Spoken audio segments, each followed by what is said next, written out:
아멘. 아멘. 인사하겠습니다. 샬롬. 샬롬. 우리 귀한 2층의 가족들, 또 우리 영상 속의 각 가정의 식구분들 축복합니다.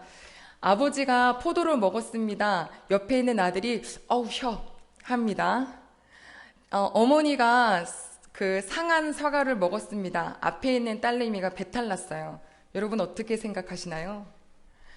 우린 이런 얘기를 보고 얼토당토 않다라고 이야기를 합니다. 먹은 사람이 배 아프고 먹은 사람이 쉬어야 되는데 누가 그러냐 싶은데요. 이게 속담으로 있었습니다. 이스라엘의 속담이었습니다. 아버지가 포도를 먹으니 아들의 이가 시다. 무슨 말이었냐면 우리가 너무 잘 아는 것처럼 남유다와 북이스라엘이 이렇게 딱 나뉘었잖아요. 이스라엘이 두 동강 났습니다. 북이스라엘이 먼저 멸망했어요. 아수르에게. 남유다가 후에 멸망했습니다. 바벨론에게. 이 나라의 주권이 다 빼앗기고 다른 나라들이 와서 그 나라를 그냥 이제 집어삼킨 거죠. 그래서 한 무리는 데려다가 포로로 각 곳에다가 흩어뜨렸고 또 이 나라에 그냥 살고 있는 사람들도 있습니다. 우리가 참 이 1900 몇 년도에 태어난 게 얼마나 감사한지 모릅니다. 50년도 이후가 전쟁도 겪어보지 않았고 겪은 식구들도 계시지만 또 일제시대도 없고 조금은 어려운 시기를 우리가 매 순간마다 겪긴 하지만 이런 자유의 시기에 태어난 게 얼마나 감사한지 모릅니다. 그런데 이 이스라엘 사람들이 뭐라 그랬냐면 지금 우리가 이렇게 고통을 당하고 우리가 멸망당한 것은 우리 조상 탓이다. 우리 아버지와 우리 조상들이 죄를 지은 것을 지금 우리가 당하고 있다라고 하면서 했었던 속담입니다. 여러분 어떻게 생각하시나요? 아버지의 죄가 아들에게까지 미쳐지나요? 성경에 보면 제2계명, 10계명 주실 때 2계명에 이렇게 말씀하셨습니다. 너희가 여호와의 형상을 어떤 것도 만들지 말아라. 우상을 만들지 말아라. 나는 질투하는 하나님인즉 나를 미워하는 자. 이러셨어요. 우상을 이게 우리 하나님이야 라고 만드는 것 자체가 하나님이 나를 미워하는 것이다 라고 말씀하시면서 그러한 자의 죄를 내가 갚아줄 텐데 벌을 주는데 아버지로부터 아들까지 3, 4대에 이르게 하겠다라고 하셨어요.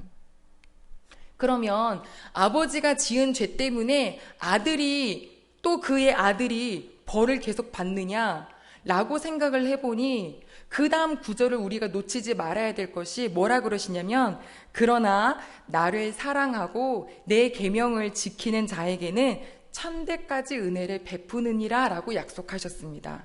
즉 뭐냐면 너희가 아빠가 죄를 졌기 때문에 그 다음까지는 무조건 벌을 받고 그 다음부터 또 천대 이게 아니라요. 하나님은 상을 주고 싶으시고 복을 주고 싶으신데 하나님 앞에 나쁜 사람은 3대까지 미워하시지만 그 사람이 하나님께 열심히 사랑하고 살려고 할 때는 예뻐하신다는 겁니다. 그래서 에스겔서의 18장 보니까 하나님이 이렇게 말씀을 하셨어요. 얘들아 한번 잘 들어봐라. 한 사람이 있는데 굉장히 의로운 자다. 그 의로운 자가 어떤 자냐면 이방신을 섬기지도 않고 이방신에게 바친 재물을 먹지도 않는다. 자, 하나님께서 말씀하실 때 제사 음식 굉장히 여러 번 말씀하셨습니다. 우리가 이번 코로나로 인하여서 이번에 어느 정도 이동을 하실지 모르겠지만 그거를 보고 이러지요. 귀신 섬기려고 대이동을 한대요. 우리나라도 중국도. 가서 뭐 하십니까? 제사 음식 하나님이 그 제사 음식 먹는 걸 너무너무 싫어하십니다. 이 의로운 자가 우상에게 바친 재물을 먹지 않았고 옆집의 이웃을 탐하지도 않고 가난한 자에게 오히려 더 주고 자기 겉옷도 벗어주고 절대로 사람과 사람 사이에 진실하게 행하며 말씀과 규례와 법도를 잘 지키는 자 내가 그에게 살리는 복을 준다. 자, 그런데 그가 아들을 낳았다 해보자. 이 아들이 자기 아버지가 사는 그 선했던 행동은 하나도 안 보고 완전 바꿔서 우상에게 섬기는 재물 그대로 갖다 먹고 옆집 이웃 아내 갖다가 취하고 제 멋대로 살고 오히려 가난한 자에게 있는 그것을 탈취해서 자기 재물 삼기도 하고 하나님의 말씀을 듣지도 않고 살았다 하면 어떻게 하냐면 그는 그가 산 것 때문에 반드시 죽으리라. 그가 또 아들을 낳았다 해보자. 지금 이제 벌써 3대가 된 거예요. 그죠? 의로웠던 아버지, 근데 또 거기서 악을 행했던 아버지, 그 아버지가 또 이제 아들을 낳았어요. 이 아들이 자기 아버지를 보더니 이 죄에 대해서 멀어져야 되겠다라고 결심을 하고 다시 우상을 섬기지도 않고 그 음식을 먹지도 않고 이웃 여인을 탐하지도 않고 가난한 자를 보살펴주고 막 이렇게 여호와의 말씀과 규례와 법도대로 살았다고 치자. 그러면 그 아들에게는 아버지의 죄값을 물으지 않을 것이다. 각각이다. 여호와 아버지 앞에는 아버지의 영혼도 아들의 영혼도 각각이기 때문에 누가 나를 사랑하냐이지 아버지가 잘못했다고 무조건 아들이 하는 게 아니라 얘들아 니네 때문이다 라고 말씀을 하시면서 다시는 이 속담을 쓰지 말라고 하셨습니다. 우리 귀한 가족 여러분, 혹시 조상 혹은 내 아버지의 아버지 그분들이 살았던 행적을 생각하니까 그래서 우리 집이 이렇게 복을 못 받지, 아주 예전에 저희 대학교 시절에 굉장히 유행했었던 책 한 권이 가게에 흐르는 저주를 끊어라 막 이랬거든요.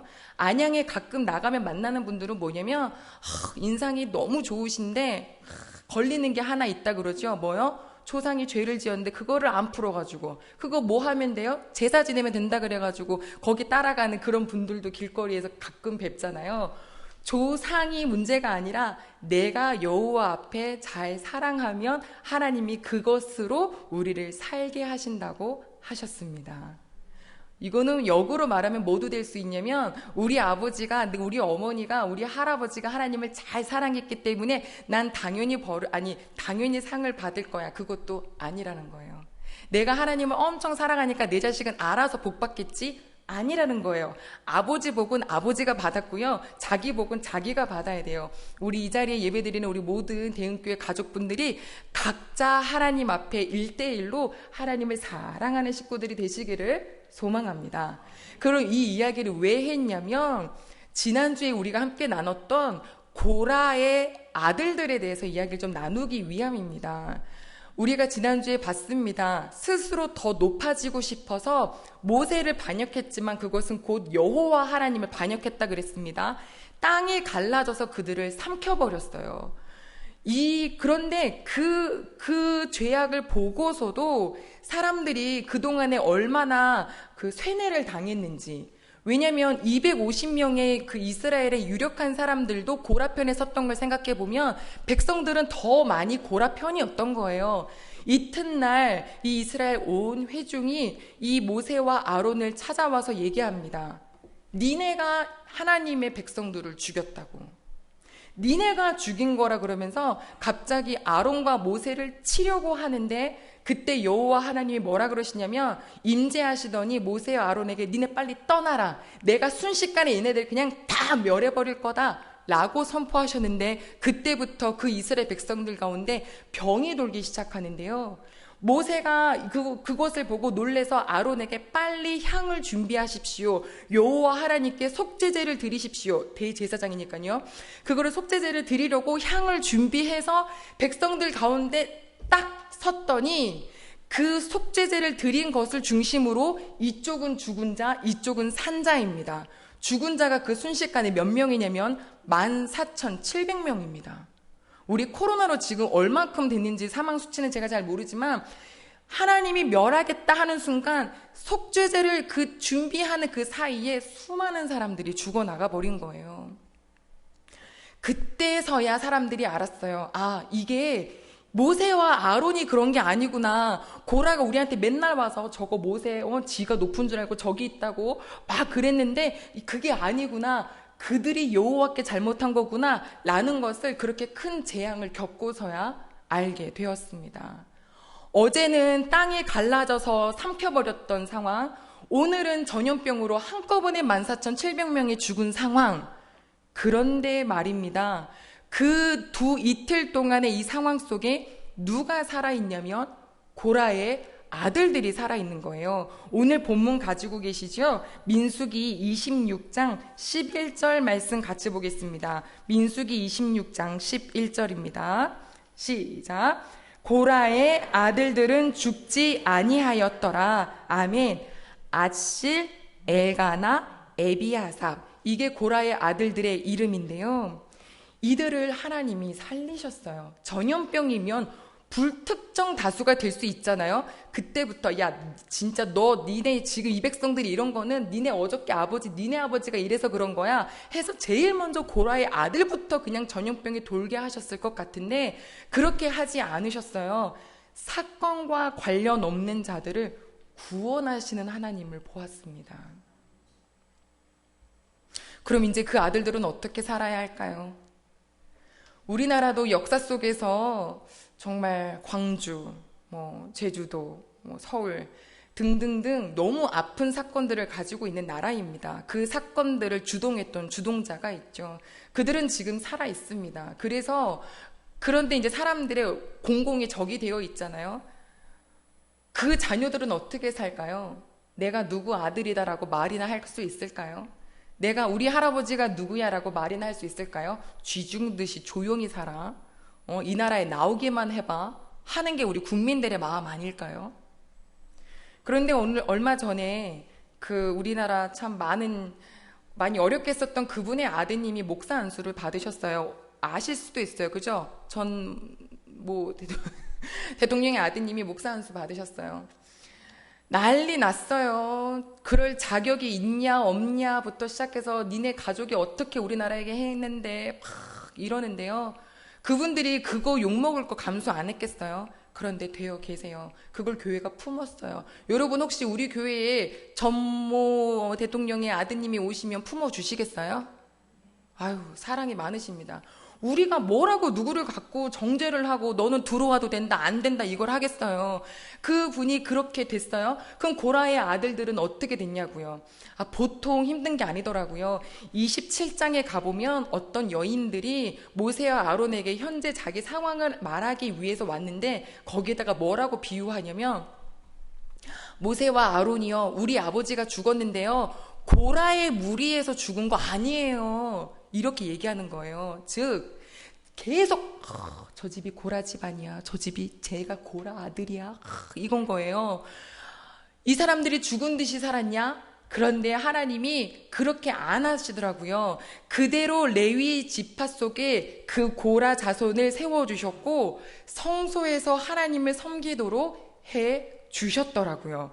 그래서 그들의 위치를 어디서 발견할 수 있냐면 우리 잠깐 찾아갈 텐데 역대상 9장입니다. 역대상 9장. 제가 가진 성경은 625쪽입니다. 625페이지 역대상 9장 17절입니다. 그의 자손들이 이제 성소에서 어디를 섬기는지 역대상 제가 가진 성경 625쪽에 있습니다. 17절 같이 봅니다. 시작.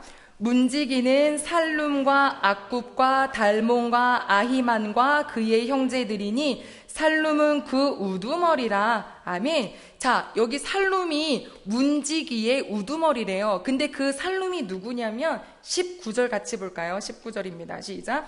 고라의 증손 에비아삽의 손자 고레의 아들 살룸. 네, 이 살룸의 조상이 누구냐면 고라예요. 이 고라의 자손인 살룸이 문지기 역할을 했습니다. 여러분, 이때는 지금 성전이 세워져 있는 게 아니에요. 회막이거든요. 회막 앞에 밤낮으로 이 동서남북 조를 짜가지고 서서 불침범 서듯이 서는 거예요. 아침마다 문을 열어주는 역할을 고라 자손 살룸이 합니다. 이 역할이 커 보이세요? 작아 보이세요? 감사합니다. 우리 식구들이 이제 알았어요. 크고 작은 게 어딨어요. 맞아요. 이 역할을 하는데 사실 굉장히 중요한 거예요. 성전문이 열리면, 이 성막문이 열리면 이 안에 있는 모든 기물들이 다 열리는 거예요. 그렇기 때문에 굉장히 신임을 얻는 사람이 세워지는 겁니다. 다윗이 직접 임명을 했어요. 그리고 또 어떤 일을 역할했냐면 지금 역대상 9장 그대로 갖고 계시죠? 31절 한번 보겠습니다. 31절 시작. 고라 자손 살룸의 맏아들 mat디다라 하는 레위 사람은 전병을 굽는 일을 맡았으며 아멘. 마띠디아가 누구냐면 조금 전에 그 회막에 문지기인 살룸의 첫째 아들인데요. 그도 고라 자손입니다. 뭐 하는 역할이냐면 떡을 굽는 역할하는 거예요. 요리사, 요리사. 왜 요리사가 필요하냐고요? 제사장들을 위해서도 요리사가 필요하는데 특히 성전의 진설병, 떡상. 그래서 일주일에 우리 안식일이 되면 항상 체인지 해라라고 하셨죠? 안식일 아침에 뜨끈뜨끈한 그 진설병 12개를 갖다가 올려놓는 일을 바로 이 고라 자손이 하는 거예요. 한 가지 더 있습니다. 그들의 역할이요. 우리 33절 같이 봅니다. 33절 시작.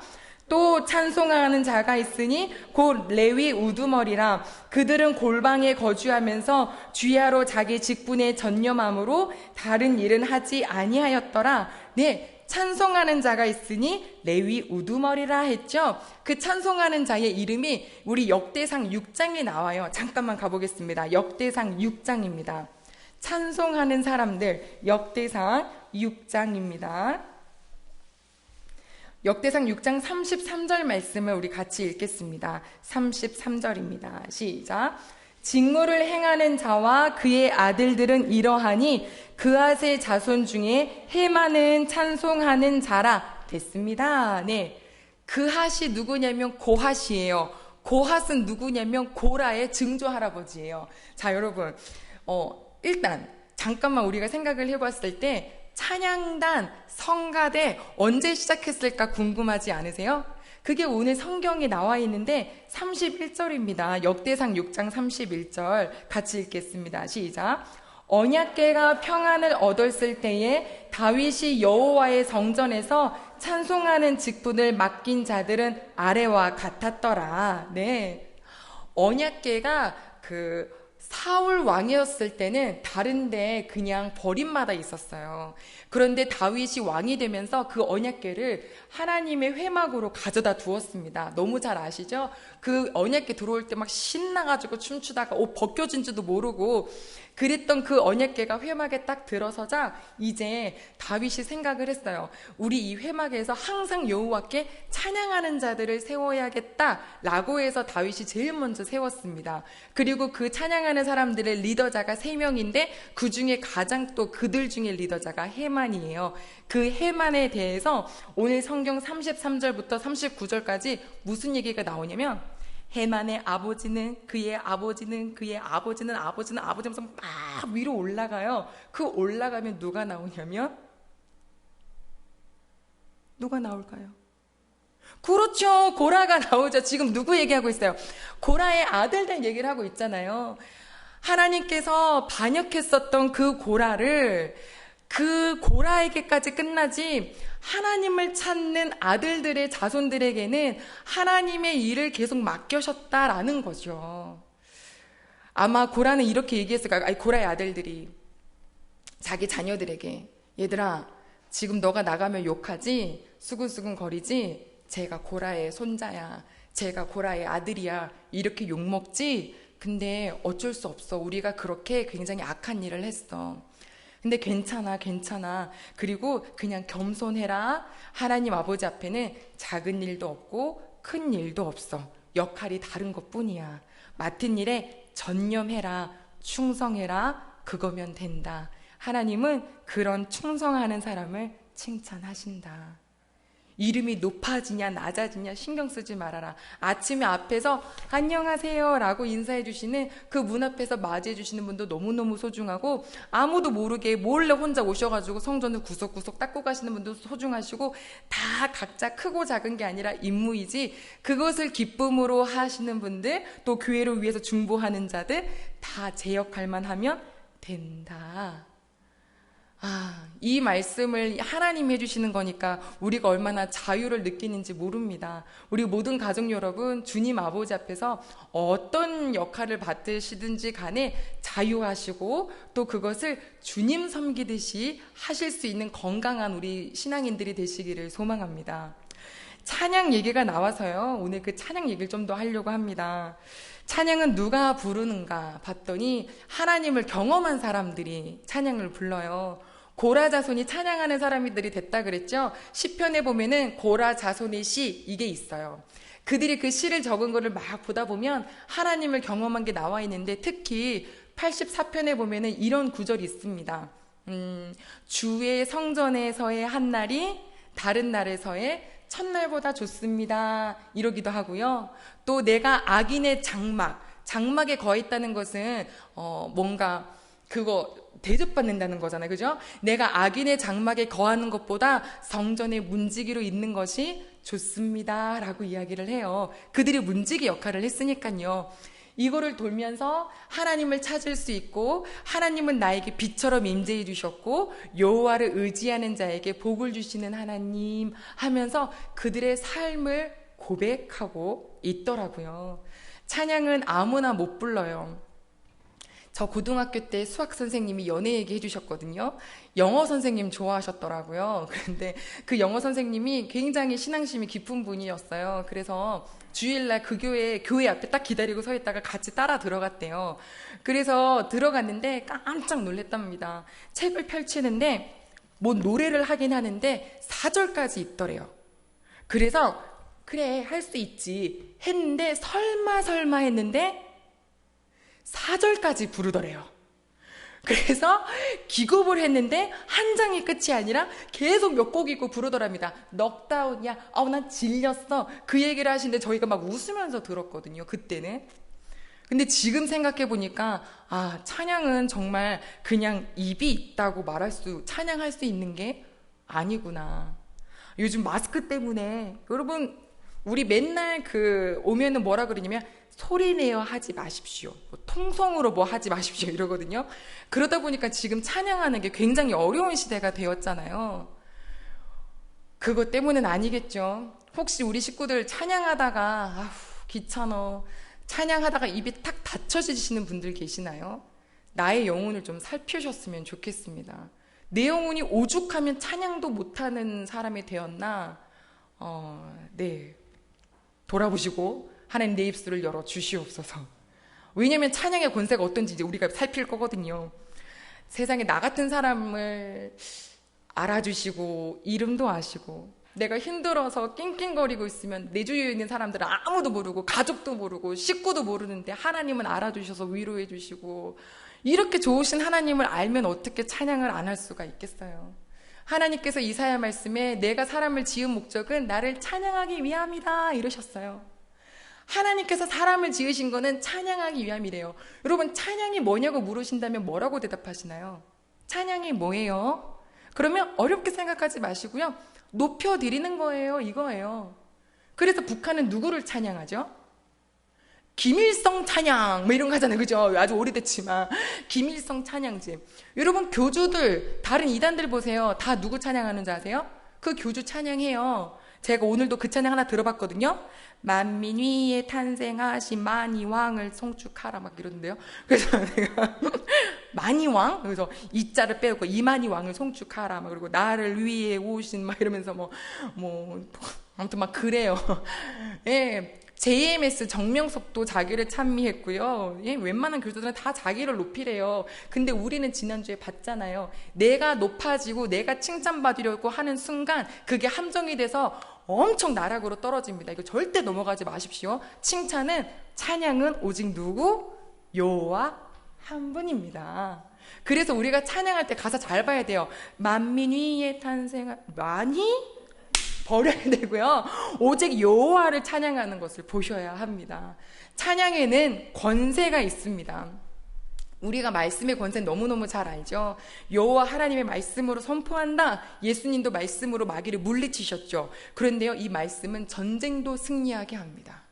자, 우리 역대하 20장 가보겠습니다. 제가 가진 성경은 681쪽에 있습니다. 역대하 20장입니다. 역대하 20장, 제가 가진 성경 681쪽입니다. 딱 찾아만 놓으시고 저를 잠시 보시면 이 말씀의 배경은 이러합니다. 우리가 7월 월상 예배 때 나눴던 말씀인데요. 여호사밧 왕, 남유다죠. 이 남유다 왕이 하나님을 참 사랑하는데 모압, 암몬, 또 아몬이라는 곳에서 자기들끼리 연합해서 남유다를 침공하기로 했습니다. 그 소식을 들은 왕이 뭐라 그러냐면 하나님 하고 외쳤어요. 우리 아무것도 못해요. 전쟁에 나갈 사람도 없어요. 라고 하는데, 이야, 하나님이 얼마나 멋지게 그 기도에 응답해 주시는지 우리 이 구절 같이 볼까요? 역대하 20장 15절입니다. 15절 시작. 야하시엘이 이르되 온 유다와 예루살렘 주민과 여호사밧 왕이여 들을지어다. 여호와께서 이같이 너희에게 말씀하시기를 너희는 이 큰 무리로 말미암아 두려워하거나 놀라지 말라. 이 전쟁은 너희에게 속한 것이 아니요 하나님께 속한 것이니라. 아멘. 이 말씀을 마음에 새기시기를 바랍니다. 전쟁 나에게 속한 거 아니야. 여호와께 속한 것이야. 아멘 하면서 하나님이 뭐라 그러시냐면 너희는 내일 대열을 이루어서 그들에게 마주해서 나아가라. 그러면 내가 어떻게 하는지 너희가 보리라 이러셨어요. 그랬더니 어떻게 했냐면 우리 18절 19절 같이 봅니다. 18절 19절 시작. 여호사밧이 몸을 굽혀 얼굴을 땅에 대니 온 유다와 예루살렘 주민들도 여호와 앞에 엎드려 하나님께 여호와께 경배하고 그앗 자손과 고라 자손에게 속한 레위 사람들은 서서 심히 큰 소리로 이스라엘 하나님 여호와를 찬송하니라. 아멘. 지금 여기 이 성가하는 분들도 고라 자손이죠. 그 자손들이 크게 찬양을 했어요. 다음 날입니다. 전쟁하러 나가야 돼요. 자, 전쟁 준비 뭐 해야 돼요? 군대를 쫙 세우더니 군대 앞에다가 찬양대를 세웁니다. 자, 말씀 같이 봅니다. 21절입니다. 역대하 20장 21절 같이 보겠습니다. 시작. 백성과 더불어 의논하고 노래하는 자들을 택하여 거룩한 예복을 입히고 군대 앞에서 행진하며 여호와를 찬송하여 이르기를 여호와께 감사하세 그의 인자하심이 영원하도다 하게 하였더니. 아멘. 군대 앞에다가 찬양대를 세워서 거룩한 예복을 입고 여호와를 찬양하라. 그가 여호와께 감사해라 라고 하는데 22절 마지막입니다. 시작. 그 노래와 찬송이 시작될 때에 여호와께서 복병을 두어 유다를 치러 온 암몬 자손과 모압과 세일산 주민들을 치게 하심으로 그들이 패하였으니. 아멘. 지금 이들을 이기게 하신 것은 무엇이냐면 여호와께 올려드린 찬양입니다. 사랑하는 가족 여러분, 우리는 세상에서 싸웁니다. 암몬, 모압이 아니라 마귀들과 싸웁니다. 마귀들이 뭔데요? 눈에 안 보이죠? 하지만 어떤 순간이라도 이거를 탁 찰나를 포착해서 우리로 하여금 여호와 하나님을 바라보지 못하도록 끄집어 당기는 게 마귀의 일입니다. 자, 그러면 우리는 그 마귀와 어떻게 싸워야 할까요? 무엇으로 싸우시겠어요? 성경에서 찾아야죠. 하나님, 여호와께 속해 있죠. 찬양할 때에 물리쳐 주신 하나님. 이뿐만 아니라 사무엘상에 보면 귀신 들리고 이 정신병 걸려가지고 환각 막 창 들어서 아무나 집어 던졌던 그 사울 왕 앞에 다윗이 와서 수금을 켜며 찬양하니 따라할까요? 악령이 떠나더라. 아멘. 우리 식구들이 이제는 찬양을 많이 하십시오. 마귀 쫓는 찬양하세요. 오늘 우리가 뭐 했어요? 우리들이 싸울 것은 혈기 아니요. 그리고 원래 이 찬양도 있었는데 마귀 들고 싸우지라. 막 찬양하세요. 이거는 자녀에게 주신 권세입니다. 무슨 일이 닥칠 때요, 이렇게 선포하세요. 괜찮아. 이 일로 인하여서 내가 어떻게 되지 않아. 여러분, 이 안심을 가지시기 바랍니다.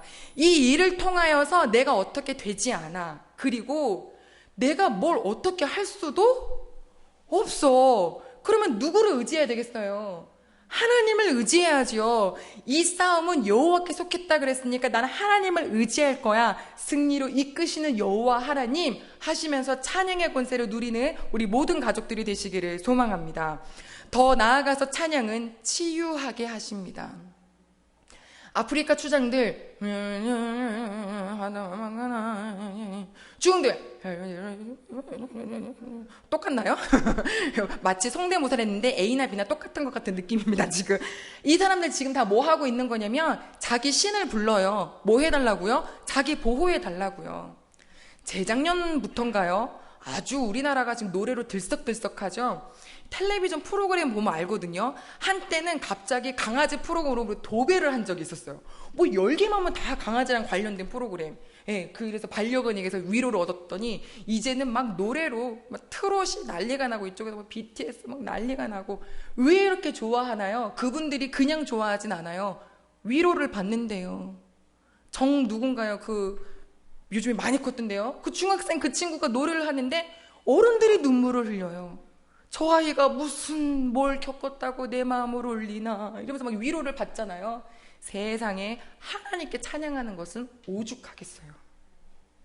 이건 아멘 해야 되는데. 그럼요. 세상 가요도 사람의 마음을 이렇게 녹인다고 하는데 여호와께 찬양하는 것은 우리에게 슬픔을 변하여 기쁨으로 바꿔주십니다. 이걸 믿으시기를 바랍니다. 이사야 말씀입니다. 찾아갑니다. 오늘 좀 바쁘시죠? 이사야는 더 뒤로 가시면 됩니다. 1042쪽. 1042쪽 이사야 61장입니다. 이사야 61장 3절입니다. 1042쪽 이사야 61장 3절 말씀 같이 읽겠습니다. 시작. 무릇 시온에서 슬퍼하는 자에게 화관을 주어 그 죄를 대신하여 기쁨의 기름으로 그 슬픔을 대신하며 찬송의 옷으로 그 근심을 대신하시고 그들이 의의 나무 곧 여호와께서 심으신 그 영광을 나타낼 자라 일컬음을 받게 하려 하심이라. 아멘. 슬픔을 대신하여 기쁨으로 찬송의 옷을 입혀 주십니다. 아멘.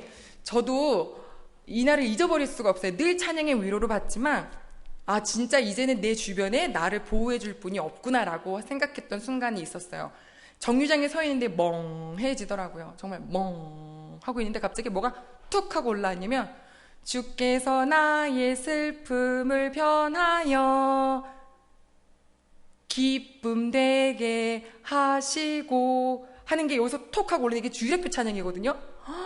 너무너무 위로가 되는 거예요. 야, 그래, 맞아. 하나님은 나의 슬픔을 변하여 하나님이 계시지? 라고 하는 것 때문에 큰 위로를 받았던 기억이 납니다.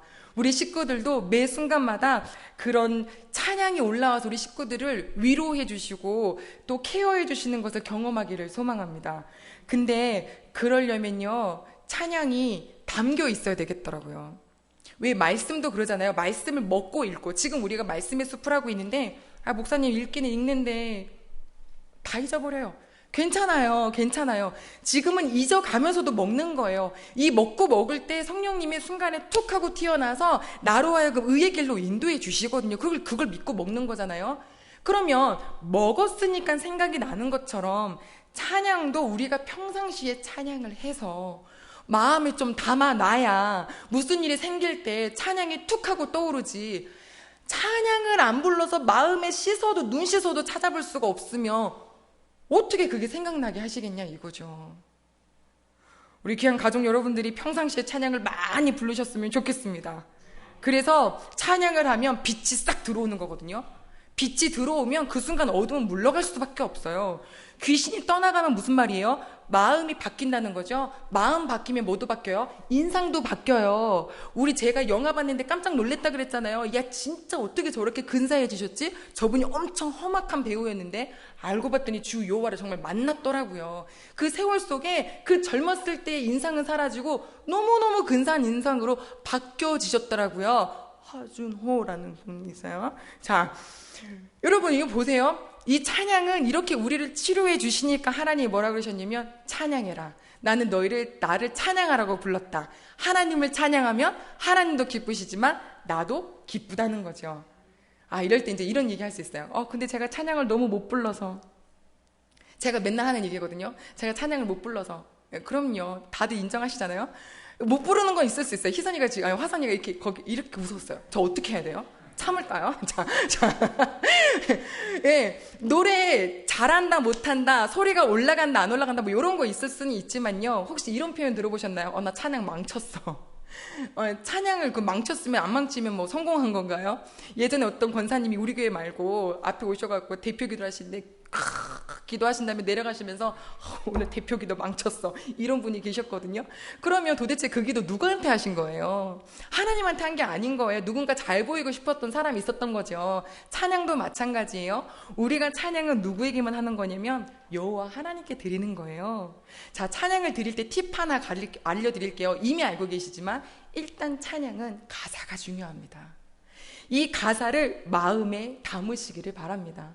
음정 박자, 야 거기서 제가 세됐다, 웃다, 오케이 좋았어, 맞았어, 자 우리 이따 만납시다, 이게 찬양단인가요? 아니요. 영으로 불러야 해요. 송가인 노래를 부를 때 왜 사람들이 심이 높냐면 그는 혼으로 부른대요. 혼으로. 우리는 영으로 찬양을 올려드리잖아요. 우리 귀한 가족 여러분, 찬양은요 준비할 때부터 설레요. 그 과정을 하나님이 너무너무 기뻐하신대요. 근데 그것뿐만 아니라 기도하면서 하나님, 제가 찬양 올려드릴 때 우리 식구들의 마음도 열어주셔서 하나님을 향하여서 함께 찬양할 수 있는 식구가 되게 도와주세요 라고 기도하면 왜 그 기도를 안 들어주시겠어요? 저는 우리 식구들의 각 가정에서 찬양이 울려 퍼지시는지 궁금합니다. 틀어놓는 찬양도 좋아요. 처음에 우리끼리 할 때 조금 쑥스러울 수 있으니까 찬양 틀어놓으면은 또 누군가 저쪽에서 딸이 뭐 흥얼흥얼, 뭐 아들이 흥얼흥얼, 내가 흥얼흥얼 하다 보면 또 소리가 조금 높여지면 막 찬양하는 가족이 되는 거잖아요. 아, 우리 대흥교회 식구들이 다 그렇게 되면 얼마나 좋을까. 불러드릴 찬양은 너무너무 많아요. 주님은 상 같아서, 아버지 사랑 내가 노래해. 찬양 너무 좋은 거 많아요. 그런데 찬송가도 너무너무 좋은 찬양이 많아요. 그리고 우리가 아까 불렀던 270장 변찮는 주님의 사랑과, 이거 언제적 찬양인지 아세요? 200년 더 됐어요. 만복의 근원 하나님, 몇 년 됐을까요? 대충 맞춰보시죠. 500, 어떻게 하셨어요? 500년이나 더 됐어요. 이 찬송가를 보시면 제목 밑에 아주 깨알 같은 글씨로 뭐 영어 이름도 적혀있고 가로열고 연도 있거든요. 그게 왼쪽은 작사, 오른쪽은 작곡이에요. 대부분이 수백 년이 된 곡인데 이게 안 질려요. 오늘 불러드려도 새로워요. 왜 그럴까 봤더니 이 찬송가에는 마음의 신앙 고백이 담겨있기 때문이에요. 요즘엔 배워서 곡을 쓰죠. 그래서 지식이 많이 담겨요. 기교도 많아요. 코드도 모르겠어요. 그런데 그러다가 자기 감정에 빠질 때가 많아요. 은혜가 아니라. 찬송가 너무 좋아요. 여러분 이 찬양 아세요? 372장 한번 가보실래요? 372장. 아, 오늘은 바쁘시네요. 372장 제가 불러드릴게요. 그 누가 나의 괴로움 알며 또 나의 슬픔 알까? 주밖에 누가 알아주랴? 영광 할래. 아시면 해보세요. 셋, 그 누가 나의 괴로움 알며 또 나의 슬픔 알까? 주밖에 누가 알아주랴? 영광 할렐루야. 나 자주 넘어집니다. 오 주여. 나 자주 실패합니다. 오 주여. 그 누가 나의 괴로움 알며 또 나의 슬픔 알까? 주밖에 누가 알아주랴? 영광 할렐루야. 아, 우리 주연이가 제일 열심히 같이 불러준대. 고마워요. 자, 이 찬양이 뭐냐면 아프리카에 살고 있었던 사람들 끌려와서 남미에서 목화솜 따면서 사랑받지 못하는 대접 받으면서 일을 할 때 노동하면서 우리 이거 누가 우리 마음을 알까? 하지만 하나님 아시지? 하면서 불렀던 찬양이에요. 그들의 그 아무도 몰라주지만 그 누가 나의 괴로움 알까요? 나 때때로는 넘어져요. 때때로는 힘들어요. 나중에 보면 심히 괴로워요. 그런데 3절에 보면 뭐라 그러냐면 저막이 유혹합니다. 오 주여. 나 승리하게 하소서. 오 주여. 이렇게 찬양하면서 그들이 그 시기를 이겨 나갔다는 것이죠. 우리 사랑하는 가족 여러분, 우리 귀한 식구들이 매일매일 입속에서 찬양이 넘치기를 소망합니다. 즐거울 때만요? 아니요. 설령 어려운 일이 닥치고 힘들 때라도. 사도행전에 보면 바울과 실라가 감옥에 갇혔습니다. 원래 그 길을 가려고 했던 게 아니라 성령님의 이끄심에 따라서 행전을 바꿨는데 그곳에서 억울하게 감옥에 갇혔어요. 주님이 했는데 이렇게 될 수 있냐고. 이렇게 하지 않더라고요. 오히려 그 감옥에서 발에다가 착고를 쫙 꿰맸는데 찬양을 부르기 시작하는데 흥얼거리지도 않고 큰 소리로 불렀더니 죄인들이 다 듣더라 했어요. 감옥에 가셔도 찬양하실 수 있는 우리 대흥교회 가족들 되시기를 소망합니다. 내가 너무 슬픈 와중에도 나 자주 라고 하시더라도 찬양하실 수 있기를. 그때 어떤 일이 일어났나요? 발에 묶였던 착고는 끊어지고 닫혀 있었던 그 감옥 문은 열리고 그곳에 있었던 간수들로 여호와를 영접하게 되는 그런 은혜가 찬양 속에서 있었습니다. 이제 말씀 정리합니다. 우리가 고라의 자손들, 아버지가 잘못했기 때문에 아들은 당연히 저주받아야 돼, 이게 아니라 언제든지 나도 회개하면 돌이키게 하시고 또 아버지의 죄값으로 우울하고 낙심하고 패배의식 속에 살는 것이 아니라 각각이니 하나님께 각각 나아와라. 부모를, 신앙 좋은 부모 잘 만났다고 오만하지 말고, 하나님을 모르는 부모님 만났다고 슬퍼하지도 말고, 지금 내가 여호와를 잘 만나면 내가 천대까지 은혜를 베푸겠다 하신 하나님의 말씀, 그리고 그들에게 맡겨주신 귀한 직분 중에 이 찬양, 하나님, 내 어두운 이 눌리는 이 사단마귀도 찬양으로 이길 수 있네요. 내가 너무 힘들고 슬플 때도 하나님 찬양 속에서 위로를 받네요. 찬양하는 자가 되겠습니다. 찬양의 가사에 내 마음을 싣겠습니다. 그래서 기쁠 때도 힘들 때도 찬양으로 우리 귀한 식구들이 이겨내시고 하나님이 나에게 빛으로 임하시는 것을 경험하는 모든 가족들이 되시기를 소망합니다. 그래서 오늘 우리가 특송을 다 같이 하나님께 올려드리려고 하는데요, 주보에 나와 있죠. 이 가사를 잘 들여다보시길 바랍니다. 이 요게벳의 노래, 이 가사는 영상으로도 화면으로 띄워드릴 건데요, 요게벳은 모세의 엄마예요. 아기 모세를 띄워보내야 될 때 그 어머니의 절절한 마음이 있지만 그 후반부로 가면은 이런 고백을 해요.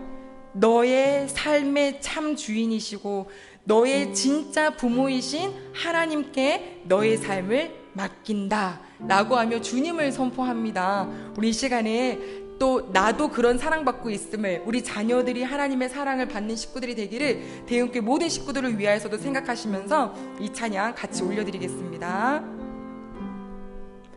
작은 갈대 상자 물이 새지 않도록 역청과 나무 진을 칠하네. 어떤 마음이었을까 그녀의 두 눈에 눈물이 흐르고 흘러 동그란 눈으로 엄마를 보고 있는 아이와 입을 맞추고 상자를 덮고 강가에 띄우며 간절히 기도했겠지. 정처없이 강물에 흔들흔들 흘러내려가는 그 상자를 보며 눈을 감아도 보이는 아이와 눈을 맞추며 주저앉아 눈물을 흘렸겠지. 자, 선포하십시오. 너의 삶의 참 주인, 너의 참 부모이신 하나님 그 손에 너의 삶을 맡긴다. 너의 삶의 참 주인, 너를 이끄시는 주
이 시간에 같이 기도하겠습니다. 하나님 아버지,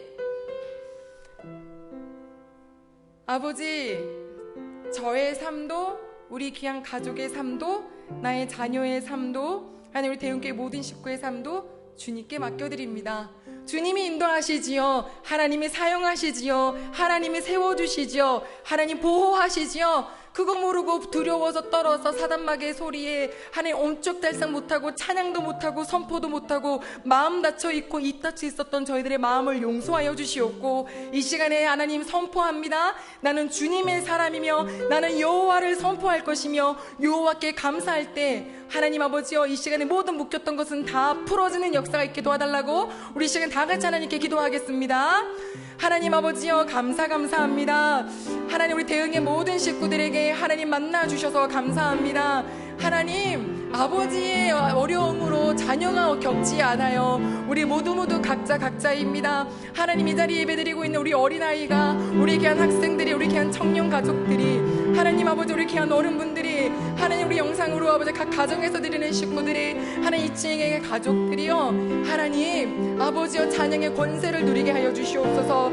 하나님 아버지여, 우리를 하나님으로부터 멀어지게 하는 사단마귀로부터 하나님 아버지 선포하며 물리치게 도와주시옵고, 우리의 마음을 어둡게 하는 아버지의 악한 영으로부터 찬양을 드릴 때 떠나가는 역사 경험하게 하여 주시기를 원합니다. 하나님 슬프고 외로워요, 막막해요, 힘들어요. 하나님 나의 슬픔을 변하여 기쁨 되게 하시는 여호와 아버지 앞에 이 시간에 기도하오니, 하나님 한 명도 빠짐없이 아버지의 말씀으로 찬양으로 하나님께 맡겨드림으로 우리 귀한 가족들 자유함을 누릴 수 있도록 주여 도와주시옵소서. 하나님 아버지여, 예배를 나아가면 이제 아버지 정말 이 세상을 아버지 살아갈 때에 치열하고 전쟁터 같으나 하나님 그 가운데 여호와가 계신다. 내가 찬양을 올려드려야지. 내가 아버지 나를 승리케 하신 하나님, 이 전쟁은 나에게 속한 거 아니고 여호와께 속했다 하셨사오니, 하나님 아버지 그 말씀을 기억하고 찬양으로 아버지 앞에 올려드리며 기쁨 누리는 우리 식구들 될 수 있도록 주님 도와주시옵소서. 어린아이처럼 찬양하기를 소망합니다. 주여 도와주시옵소서. 하나님 감사합니다. 한 가지만 더 놓고 기도하겠습니다. 하나님 아버지, 우리 대흥교회 성전을 이제 앞으로 드나들 모든 식구들이 묵혔던 영혼 아버지 풀어주시고, 어둠에 꽉 묵혀있는 식구들 빛으로 임하여 주시옵고, 하나님 말씀이 선포되고 찬양이 울려 퍼지는 교회, 하나님 그리하여 하여서 하나님께서 기뻐하시고 모든 사람들이 소생케 되는 그런 교회가 될 수 있도록 도와달라고 하나님 아버지 앞에 바른 교회가 되기 위한 대흥교회를 놓고 우리 다 같이 마지막으로 기도하겠습니다. 하나님 아버지여, 감사합니다. 이 시간에 아버지 저희가 함께 중보로 교회를 위하여 기도합니다. 하나님이 세우셨어요. 예수 그리스도의 핏값으로 하나님 사셨다고 하셨어요. 아버지 주인이시지요. 우리는 주인 대신 여호와를 만나는 장소로 왔습니다. 하나님 아버지 이곳에 말씀이 맛있게 하여 주시옵고, 찬양의 아버지 선포되게 하여 주시옵고, 하나님 아버지 그리하여서 앞으로 올 모든 식구들이 이곳에서 여호와 하나님 아버지 앞에 참된 아버지 은혜를 경험하고 하나님 아버지 자유케 됨을 경험하게 될 수 있도록 아버지 그런 교회가 될 수 있도록 아버지께서 면밀히 아버지 살펴주시옵소서. 중보 기도 없이 하나님 없이 아뢰지 않고 거저받을 수 없사오니, 우리가 기도하지 아니하는 그런 죄를 범하지 않게 하여 주시옵고, 기도하다가 스스로 낙심하지 않게 하여 주시옵고, 여호와 하나님 교회를 위하여, 성도를 위하여, 아버지 앞으로 만날 모든 식구를 위하여, 지금도 각 곳에 흩어져 있는 모든 대형교회 가족을 위하여서 우리 끊임없이 기도할 수 있도록 주여 도와주시옵소서. 주님 아버지여 감사합니다. 주님 도와주시옵소서. 예수 그리스도 이름으로 기도합니다. 아멘.